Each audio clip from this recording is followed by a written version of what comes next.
ఈరోజు రెండేళ్ల కూటమి పాలనలో సంక్షేమం అభివృద్ధి రెండు కళ్ళుగా చేస్తూ పాలన చేస్తూ వస్తున్నటువంటి ఈ రాష్ట్ర కూటమి ప్రభుత్వం యొక్క అభివృద్ధిని, పేద పడుగు బలహీన వర్గాల సంక్షేమం, ఈ రాష్ట్ర అవసరాలు, రాష్ట్ర ప్రయోజనాల దృష్ట్యా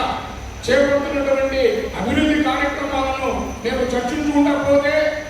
చాలా ఉన్నాయి. గూగుల్ డేటా సెంటర్ అయితేనేమి, పోలవరానికి నిధులు అయితేనేమి, విశాఖ ఉక్కు ప్రైవేటీకరణను ఆపడానికి అయితేనేమి, కొన్ని పెద్ద పెద్ద కంపెనీలు చివరికి మన అనంతపురం జిల్లా సత్యసాయిలో విమానాల తయారీ సంస్థ తీసుకువచ్చిన ఘనత కూడా తెలుగుదేశం కూటమి ప్రభుత్వానికి దక్కుతుందని తెలియజేసుకుంటూ, ఇలా పోతే రాష్ట్రంలో ఏడాది కూడా ఏ నియోజకవర్గంలో గొప్ప ఇసుక వేయని సందర్భాలు ఎన్నో ఉన్నాయి. అటువంటి సందర్భంలో తెలుగుదేశం పార్టీ అధికారంలో వచ్చిన తర్వాత గ్రామీణ ప్రాంతాల్లో సిసి రోడ్లు అయితేనేమి, అదేవిధంగా కనెక్టివిటీ రోడ్లు అయితేనేమి, అన్ని జలాలు అయితేనేమి, మా కదిరి నియోజకవర్గంలో మా అభివృద్ధి ప్రదాత మా శాసనసభ్యులు శ్రీ నందిగూడ వెంకట ప్రసాద్ గారు